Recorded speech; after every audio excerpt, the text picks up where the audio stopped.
सकता है और बाज दूसरे असबाब की बुनियाद पर भी ये कैफियत पाई जाती है। जैसे वो लोग जो तंबाकू वगैरह ज्यादा इस्तेमाल करते हैं, शराब नोशी ज्यादा क्या करते हैं, जापान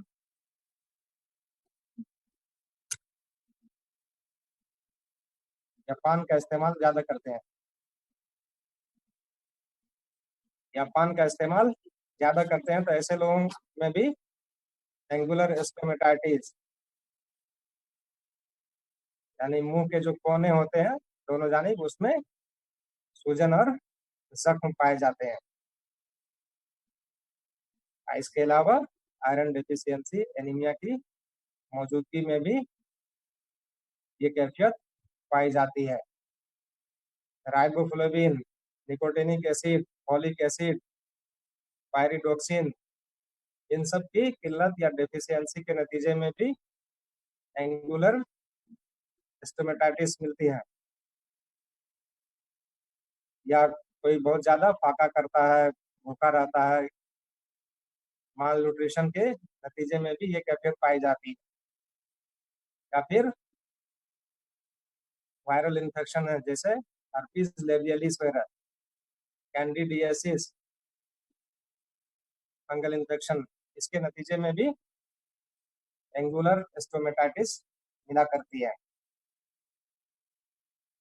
आयरन डेफिशिएंसी एनीमिया के मरीजों में किस तरह की हिस्ट्री लेनी चाहिए? क्लिनिकल मेथड हम लोग पढ़ रहे हैं, तो हिस्ट्री ऐसे मरीजों में क्या पूछना चाहिए?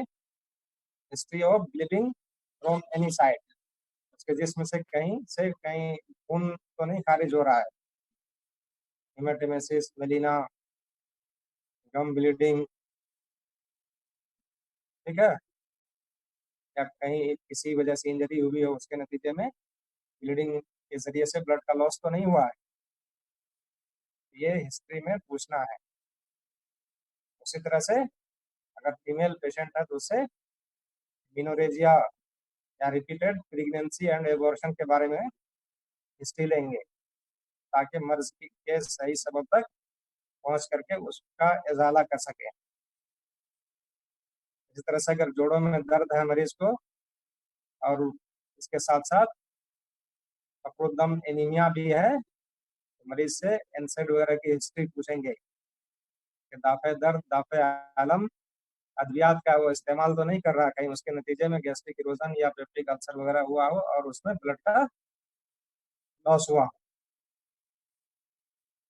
माल एब्जॉर्प्शन की हिस्ट्री पूछेंगे, गिजा वगैरह के ताल्लुक से उससे सवाल करेंगे, ठीक से गिजा खा रहा है या नहीं खा रहा, लेस इंटेक तो नहीं है, भूख वगैरह ठीक से लग रही है कि नहीं, डिस्पेजिया तो नहीं है, इसके नतीजे में वो ठीक से खा नहीं पा रहा, उसका पुअर इंटेक है।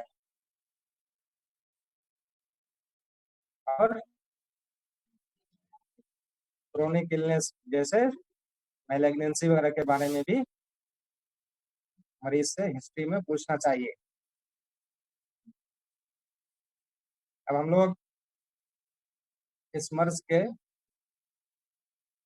इन्वेस्टिगेशन के बारे में बात करते हैं। ऐसे मरीजों में क्या इन्वेस्टिगेशन करानी चाहिए?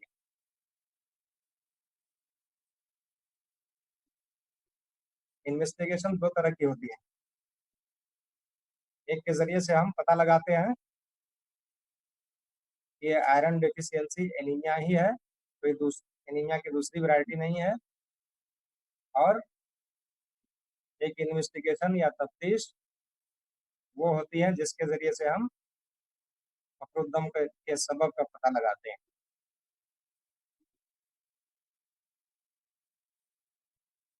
Test to confirm iron deficiency anaemia, iron की कमी ही की वजह से ये एनीमिया लायक हुई है। इसके लिए कौन सा टेस्ट कराएंगे? Full blood count with peripheral blood picture, ठीक है, फुल ब्लड काउंट कराएंगे, उसके साथ साथ पेरिफेरल ब्लड फिल्म भी पेरिफेरल ब्लड फिल्म में किस तरह का रिजल्ट मिलेगा इस मर्ज में? Hypochromic microcytic, hypochromic microcytic anaemia मिलेगा। जो आरबीसी का साइज है वो छोटा होगा और उसके अंदर जो तभी रंगत होनी चाहिए वो रंगत नहीं पाई जाती, किल्लत लौन, कलीलुल लौन होगा। हाइपोक्रोमिक माइक्रोसाइटिक, माइक्रोसाइटिक का मतलब होता है एनीमिया की तकसीम और दो बुनियादों पे की गई है। एक आरबीसी के मॉर्फोलॉजी की बुनियाद पर, एक असबाब की बुनियाद पर। आरबीसी के मॉर्फोलॉजी की बुनियाद पर जो एनीमिया को डिवाइड किया गया या एनीमिया की टाइप्स हैं वो तीन तरह की होती हैं। Normocytic, macrocytic, microcytic. नॉर्मोसाइटिक में मीन कार्पस्कुलर वॉल्यूम जो है ये 76 से 96 फेम्टोलीटर हुआ करता है और mean corpuscular haemoglobin concentration MCHC ये जो है 30 टू 35 ग्राम माइक्रोग्राम पर डेसीलीटर होता है। इस रेंज में तो उसको नॉर्मोसाइटिक एनीमिया कहते हैं। अगर MCV मोर देन 96 फेम्टोलीटर हो और MCHC भी मोर देन 35 हो तो उसको मैक्रोसाइटिक एनीमिया कहते हैं। और माइक्रोसाइटिक में MCV लेस देन 76 फेम्टोलीटर और MCHC भी लेस देन 30।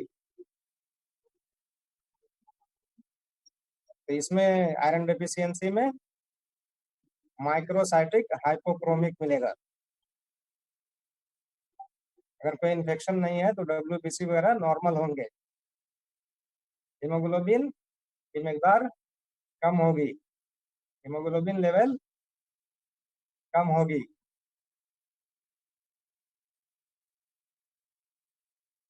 ब्लड बायोकेमिस्ट्री कराएंगे, उसमें सीरम आयरन लेवल जो है नॉर्मल से कम होगी। Total iron binding capacity TIBC ये बढ़ी हुई होगी और सीरम फेरेटिन इसकी लेवल भी कम होगी। ये आयरन डेफिशिएंसी एनीमिया को बताती है ये तफ्तीशात। ये इन्वेस्टिगेशन यानी सीरम आयरन लेवल और फेरेटिन लेवल ये दोनों कम होंगी, लो होंगी और TIBC total iron binding capacity बढ़ी हुई होगी। अगर इस तरह की कैफियत मिलती है इसका मतलब मरीज जो है आयरन डेफिशिएंसी एनीमिया में मुब्तला है। और सबब का पता लगाने के लिए कौन कौन सी जांच करेंगे? Stool examination. स्टूल में क्या क्या देखेंगे? ओवा सिस्ट, बुकवॉर्म के ओवा और सिस्ट मौजूद है तो इसका मतलब सबब क्या है? Bookworm infestation. Upper GI endoscopy कराएंगे, उससे किस सबब का पता चलेगा? Peptic ulcer, oesophageal varices, upper GI endoscopy से पता चलेगा। तो इस तरह से सबब का तायुन कर लेंगे। इस तरह से अगर फाइल्स है तो उसमें प्रोक्टोस्कोपी, और भी छोटी और बढ़िया आपको देखना है उसके लिए सिग्मोइडोस्कोपी, कोलोनोस्कोपी कराएंगे। इससे भी असबाब का पता चल जाता है, जैसे न्यूप्लाज्म है, पॉलिप है, डायवर्टिकुलम है, अल्सर है आंतों में, तो कोलोनोस्कोपी वगैरह से पता चल जाता है। अल्ट्रासाउंड कराएंगे, अल्ट्रासाउंड से भी अगर कोई एब्डोमिनल मास है अल्ट्रासाउंड से रूल आउट हो जाता है। फाइब्रोइड यूटेराइन है, अल्ट्रासाउंड में पता चल जाता है। फाइब्रोइड यूटेराइन के नतीजे में यूटेरस के अंदर अगर फाइब्रोइड है तो उसके नतीजे में मेनोरेजिया की शिकार होती है मरीजा। तो इन इन्वेस्टिगेशन के जरिए से हम असबाब का पता लगा लेंगे। अब बात हम कर रहे हैं इलाज का। अगर ये तहकीकात इन्वेस्टिगेशन के जरिए से हमने पता लगा लिया है कि ये आयरन डिफिशियंसी एनीमिया ही है, तब उसका इलाज कैसे करेंगे, असल सबब का इजाला करें।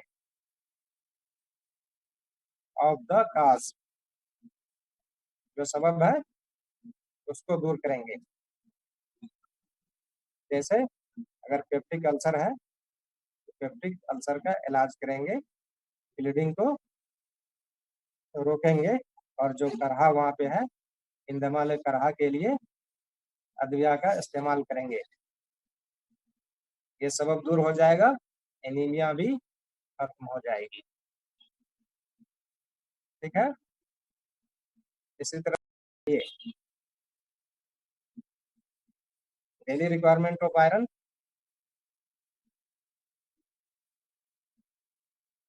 27 मिलीग्राम। 27 मिलीग्राम। एक दिन में? Yes sir. Sure? Yes sir. Per day जो है 1 मिलीग्राम दिया जाता है। अगर प्रेग्नेंट लेडी है उसको एक्स्ट्रा 2.5 मिलीग्राम पर डे दिया जाता है। ठीक है। तो अगर मरीज आयरन डेफिशिएंसी में मुब्तला है तो आयरन के जो कंपाउंड्स हैं या मुरक्कबात हैं उनका इस्तेमाल करेंगे, यानी आयरन थेरेपी। उसके लिए ओरल रूट बेहतर होता है, और ओरल रूट से आयरन देने के लिए जब 40 से 60% हीमोग्लोबिन लेवल हो तब ओरल रूट को चूज किया जाता है। अगर लेस देन 40% हीमोग्लोबिन है, ऐसी सूरत में ब्लड ट्रांसफ्यूजन इंतकालुद्दम करेंगे, खून चढ़ाएंगे।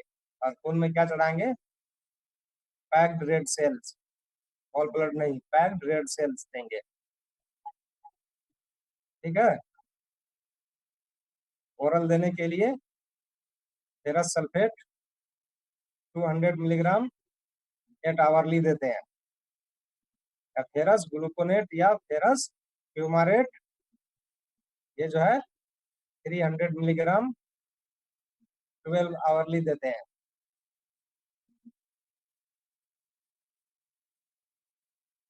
ठीक।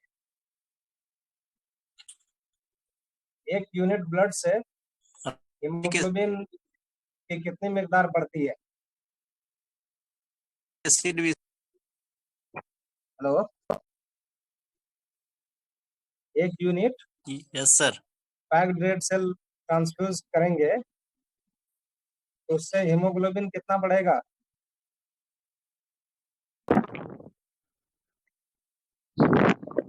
40 से 45 मिलीग्राम होगा ना? 40 से 45 मिलीग्राम, 1 ग्राम बढ़ता है। ठीक है। सर 100 ml ब्लड में सर हीमोग्लोबिन जो होता है 12 से 16 ग्राम होता है ना सर? एक एक यूनिट जब ब्लड चढ़ाते हैं ना, एक बोतल, यस सर, तो उसमें पैक्ड 300 ग्राम आरबीसी होता है उससे ना? उससे तकरीबन 1 ग्राम बढ़ता है।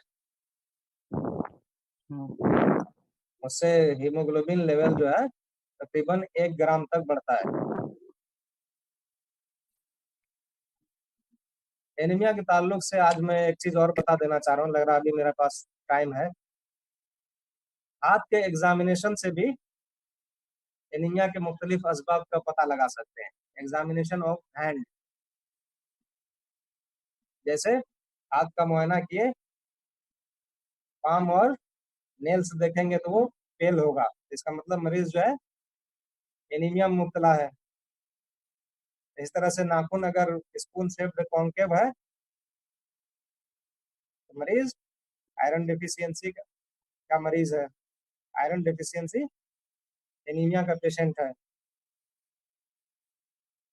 इसी तरह से मरीज के जो ये पामर क्रीज है, जो हाथ की लकीरें हैं, अपने अपने हाथ को देखो, मुआयना करो, जो हाथ की लकीरें हैं नॉर्मल कंडीशन में बहुत वाज़ेह और क्लियर होती हैं, और जब मरीज एनीमिया में मुब्तला होता है, पामर क्रीज और उसके अतराफ में जो सराउंडिंग स्किन है वो दोनों तकरीबन जब एक जैसी दिखाई दे, दोनों में बहुत फर्क नहीं मालूम हो, तो उसको देख करके आप अंदाजा लगा सकते हैं कि मरीज जो है इसके अंदर हीमोग्लोबिन इसके बॉडी में कितना होगा, लेस देन 7 ग्राम पर डेसीलीटर। इसी तरह से अगर नाखून के नीचे स्प्लिंटर हिमरेज है या हाथ पैर की उंगलियों में ऑस्लर नोड्स हैं, इससे किस बात का पता चलता है कि मरीज जो है सब एक्यूट बैक्टीरियल एंडोकार्डाइटिस में मुब्तला है। स्प्लिंटर हिमरेज, स्प्लिंटर हिमरेज जो है किसको कहते हैं, linear haemorrhage under nail bed of finger and toe, finger and toe, हाथ और पैर की उंगलियों के जो नाखून है उसके नीचे जिरियानुद्दम पाया जाता है, और ये सब एक्यूट बैक्टीरियल एंडोकार्डाइटिस के मरीजों में ये कैफियत पाई जाती है। ऑस्लर नोड, ये जो है स्मॉल सबक्यूटेनियस टेंडर नोड्स होते हैं, नोड्यूल्स होते हैं, उनके छूने पर भी दर्द होता है, तो ये सब भी सब एक्यूट बैक्टीरियल एंडोकार्डाइटिस के नतीजे में ये सब निशानियां मिला करती है। तो इस तरह से हम मरीज के हाथ का मुआयना करके भी बाज़ असबाब एनीमिया या फखरुद्दम का पता लगा सकते हैं। और किसी को कुछ पूछना है?